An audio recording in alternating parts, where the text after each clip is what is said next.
that we couldn't possibly verify that a country like Russia, which spans 11 time zones and is several times ours, couldn't be hiding missiles. You could hide cruise missiles, those things that look like flying torpedoes. In this room, you could hide a few dozen of them, let alone buried a mile underneath or something underneath the surface. So we have old ways of looking at a world that is changing. We have things we've tried in the past, setting an example, that have never worked, that seem to have the opposite impact on those that we worry most about.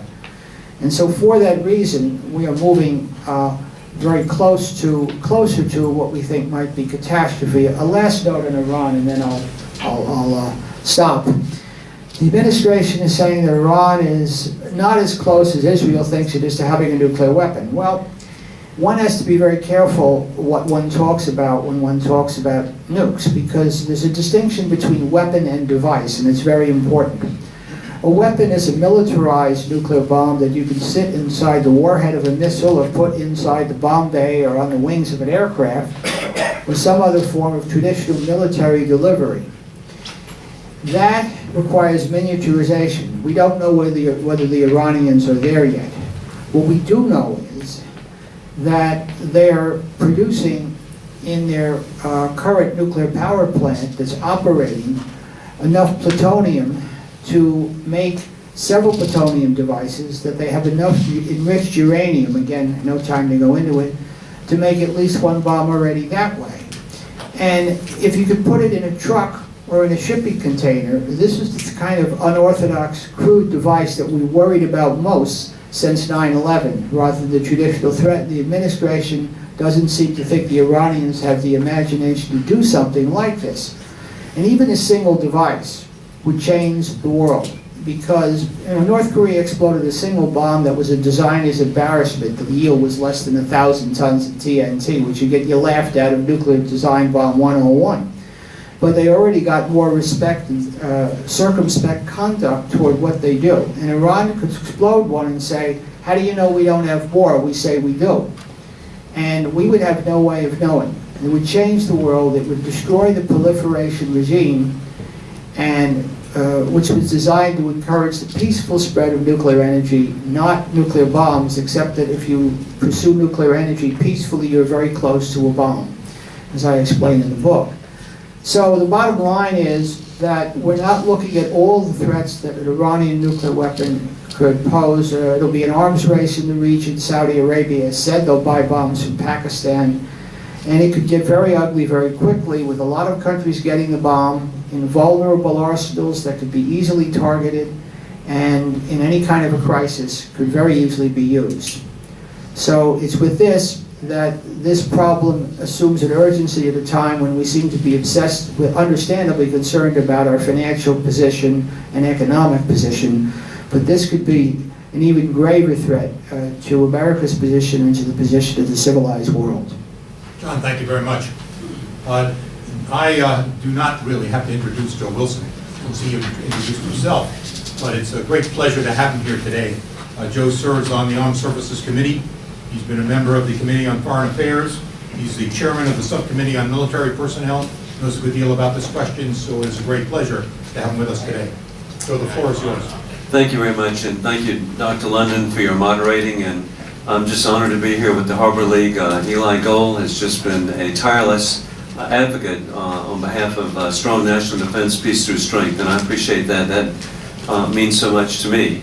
As a veteran myself, I served 31 years in the Army Guard and Reserve, and I'll be reiterating, I'm very proud that I have 4 sons currently serving in the military. And now that I realize we have such a contingent from Baltimore, I have to point out that my number 2 son's a Naval Academy graduate. We love Maryland. My 2 oldest grandsons were Marylanders born at Bethesda, so I identify. Also, the London Center, Dr. London indeed is a champion to oppose the challenges of nuclear proliferation. And as we think about nuclear proliferation, I am truly concerned, as has already been identified, with Iran. We know that Iran, with the rogue regime there, It's really sad to me. This is the successor to the great culture of Persia.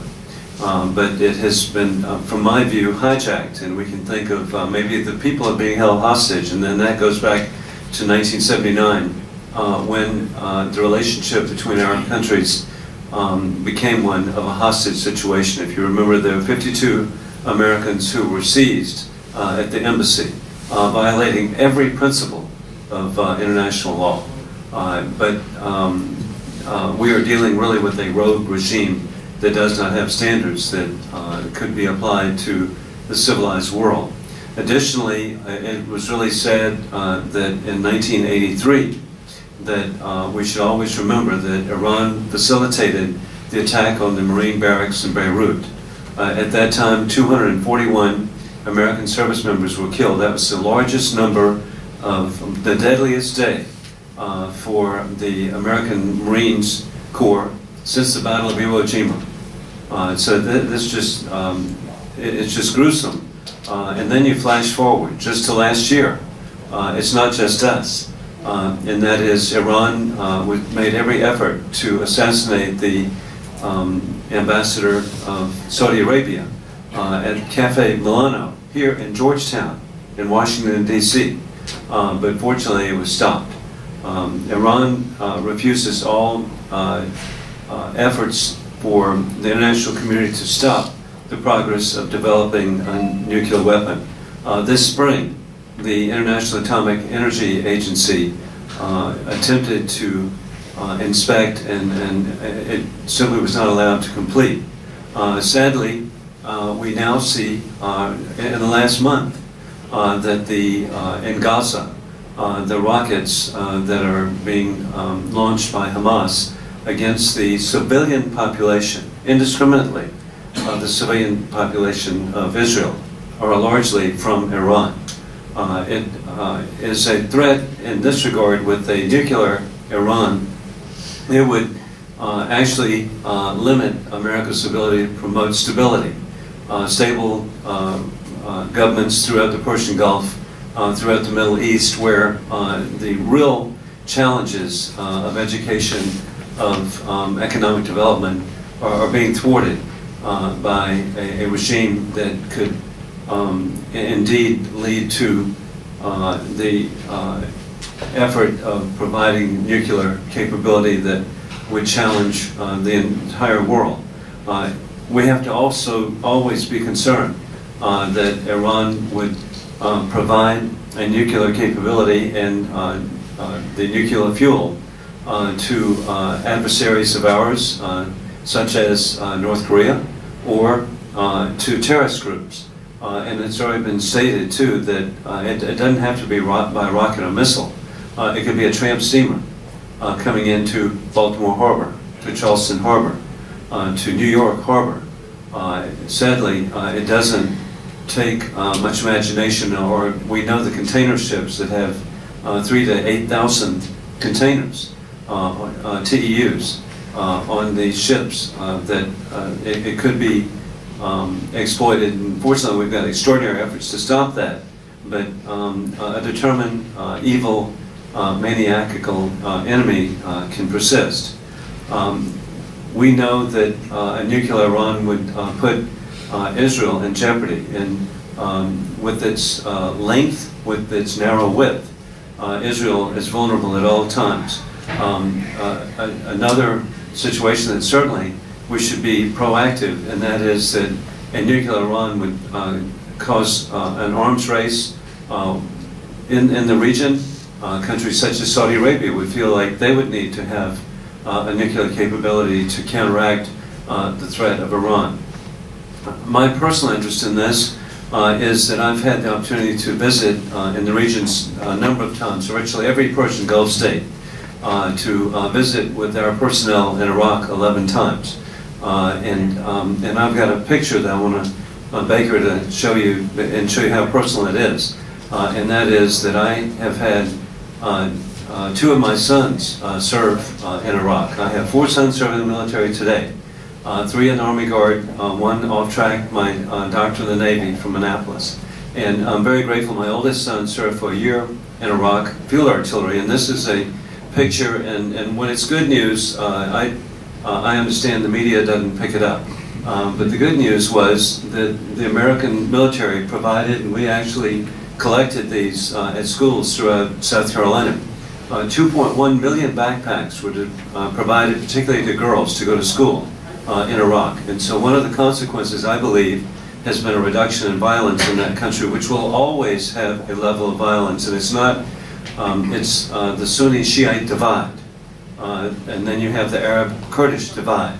And so Iraq will always have, sadly, a level of violence. But through education, particularly of young ladies, we have a real opportunity. And so I particularly like this picture because just look at that beautiful face and the hope that hopefully she has for the future. Additionally, my second son was a doctor serving in Iraq, and my third son has served with Operation Bright Star in Egypt. And my fourth son just graduated from engineering school at Fort Leonard Wood, Missouri. So I am fully engaged, and that's why I'm really hoping that we can proceed with the economic sanctions. We know that they've had tremendous success and that thousands of businesses have ceased to do business in Iran. That the liquid natural gas projects that were scheduled for Iran have been canceled. Last month, the oil minister announced that they may stop oil sales if sanctions continue to be placed.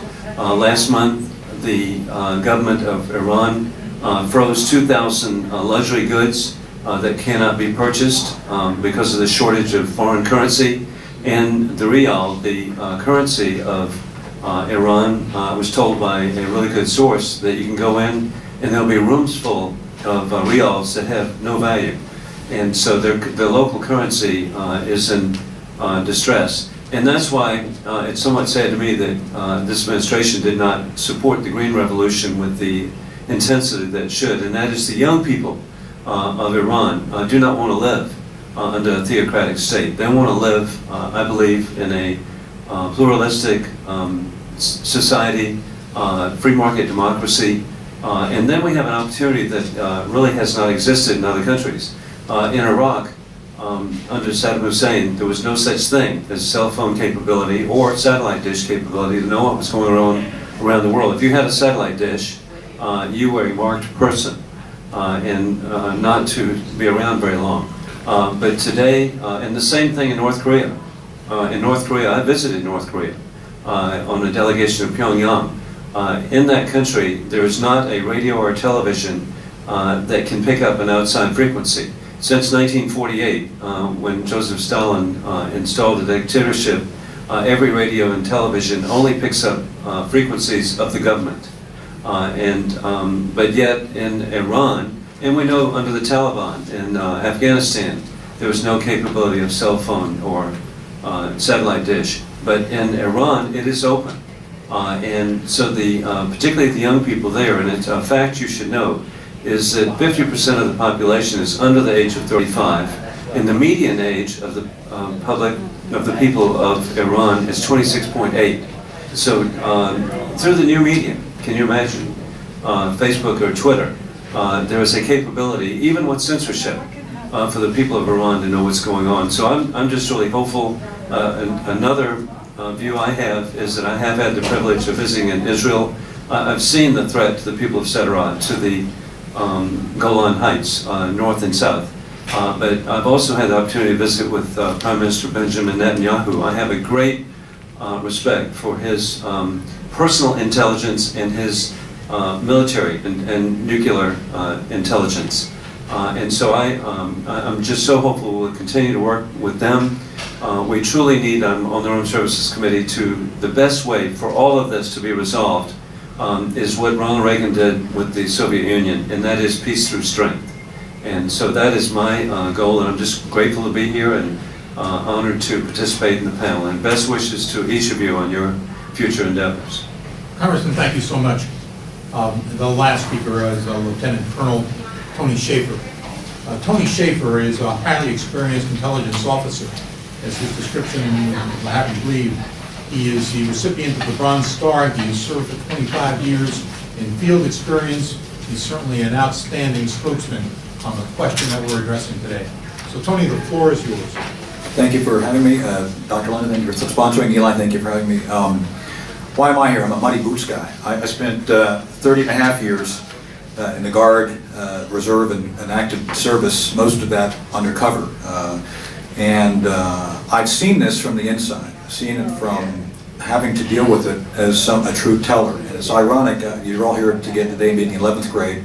I was in 11th grade in Lisbon, Portugal. I actually attended something called the Model United Nations in The Hague in I hate to say this, 1979. We played Angola, so it's outstanding that yeah, I know. It's always interesting. Never turn down an opportunity to play the adversary, because you begin to understand them better. And I think that's what we're talking about here today. We have to understand our adversary and what they're doing. So it's very important, I think, that you're here and we're talking about this today. I sit on something called the Nuclear Strategy Forum. I sit on a number of task forces which look at loose nukes, and I'm an expert, for better or for worse, on how someone might do this to us. Just last week I was in Tampa, and I was thinking to myself, my goodness, what a great location to set off a 10 kiloton nuclear device. I did. I mean, I hate to say it in that way, but I did, because I'm sitting there on Tampa Bay. You can take out a major port, take out two major U.S. commands, Central Command and Special Operations Command, all within a 2-mile radius. Bingo.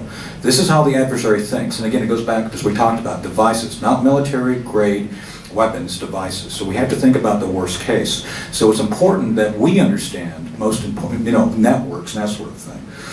We walked through some of the issues today. There's some bad actors out there. In the 90s, I was undercover working for Jim Woolsey, Director of Central Intelligence, looking at North Korea. We watched the North Koreans walk us back. They negotiated their way into the position of having nuclear weapons. We knew they were developing them. As a matter of fact,